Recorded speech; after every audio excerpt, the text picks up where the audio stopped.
channel ပြန်လဲကြိုးဆိုပါလေဗျကချနာပူကြီးပိုင်းနဲ့ကျွန်တော်ဈေးတွေကိုပတ်တယ်ဗျာဒါဝက်လောက်ကြာတက်ပတ်သွားနေတာအားလုံးကဆိုင်ကိုတွေ့တော့တွေ့တယ်ဒါပေမဲ့တိတ်လည်းအဆင်မပြေဘူးပြီးတော့ကျွန်တော်တို့ကဟိုဘန်ကောက်မှာလိုပဲပေါ့နော်ဟိုကျွန်တော်တို့ဆိုင်ရပေါ့နော်ဟိုစားတော့တန်းပေါ့ဈေးဆိုရင်စားတော့တန်းရှိတယ်ဗျစားတော့တန်းနေရှိတယ်အဲ့ဒါရှိမယ်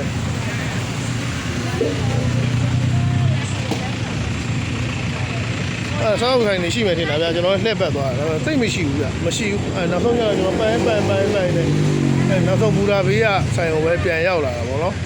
ဒီမှာဆိုရင်ကျွန်တော်တို့ဘာတွေရရလဲဆိုတော့အကင်ပေါ့ထိုင်းနိုင်ငံမှာဘယ်နှပိုင်းစားကြတဲ့ဟာတက်ကင်ဝက်ကင်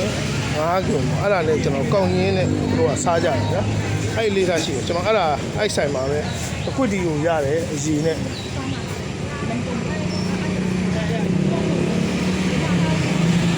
နော်အစီနဲ့ရတယ်နော်အစီကကွတ်တီကို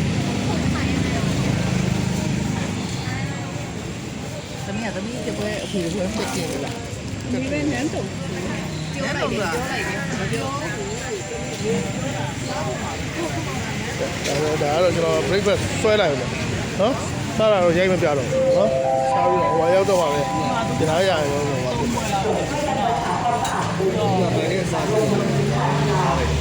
ယ်